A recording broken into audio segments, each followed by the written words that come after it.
Yo, what is going on, guys? TBlake here. It is Tuesday. It is time for another weekly sneaker check-in. We got a ton of questions in for this week, and I'm really excited to get started. Before we do that, I want to give you a little bit of a preview of this week ahead. We hit 40,000 subscribers, so we have a collection video coming Friday.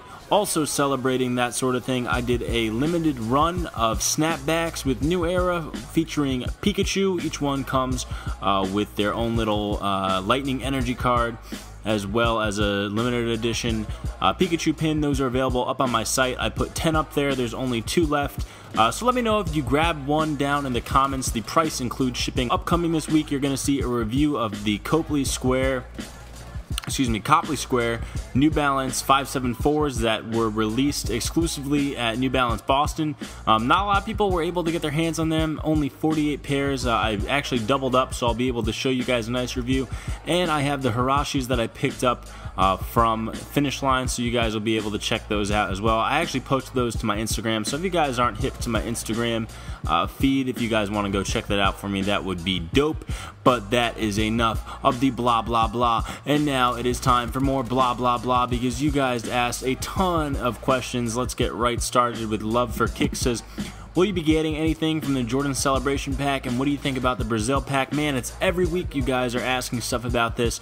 You know, I really like the cigars, but $250 is a little steep. I recognize they use some good materials, but $250, man, it's definitely steep. Same with the Brazil Pack, $500, where I really only like one of the models. It's kind of a tough sell, so hopefully some people will be splitting the packs, and I can maybe just grab the Jordan 6s out of there, but we will see.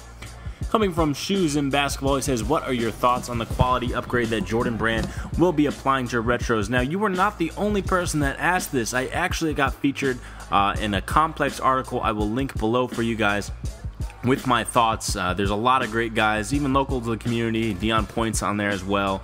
Some really good people. And I gave my, quick little blurb. So if you guys are curious about that, you can definitely check it out. It's a little too much to talk about in this segment. Bobby Rogers says, thoughts on places making people pick up apparel or other items in order to purchase a pair of shoes. So I've heard about this a ton. In fact, my twin brother, when he went to pick up a raffle I won, was forced to buy a t-shirt to go with his sneakers. And as just to let you guys know, to kind of educate you guys, that's not allowed for a store to do. Forcing an extra product on you to buy something is not technically legal as a store, especially if you win a raffle. I know some stores where you win a raffle and then you have to buy a t-shirt to buy your shoe.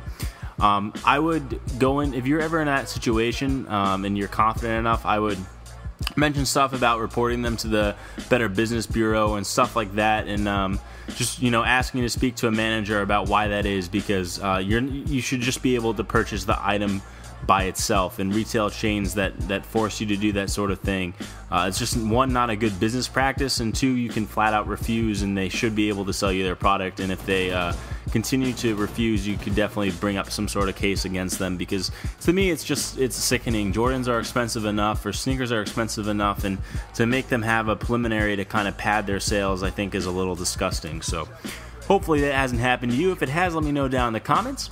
Comes from Kicks007, no James Bondo, says, KD7s, Soldier 8s, LeBron 12s leaks. Do you think there will ever be a low and a high top, same Kevin Durant model? I'm not quite sure what you mean by that question, but I picked this one because I really wanted to comment on the KD7s and the Soldier 8s. That outsole that they're using is going to be on a ton of Nike models. I actually got to see some of the samples and pictures that are going to be dropping next year. So you're going to see that sort of cushioning system and that little grid and the colors. I don't know how to explain it because I couldn't see exactly what they're calling the tech. You're going to see that everywhere. So it's going to be interesting to see what happens with both of the lines as it drops, especially in terms of price point. Next, we have a question about the Gucci high tops from Tim Possible. I think they're dope, but that being said, I'm really waiting to see them in person. They are going to be sort of a GR, and I will tweet out the Nike link for them this Saturday when they do drop, or next Saturday. Mario says, you think Nike should make a signature sneaker for who next? He's feeling Kyrie. I think Kyrie could be a good choice.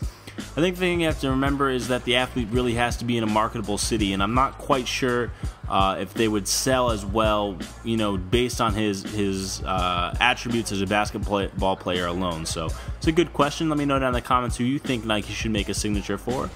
And that's going to do it as this gameplay winds up. I hope you guys enjoyed. If you did, hit that thumbs up button for me. As always, TBlake signing out. Don't be.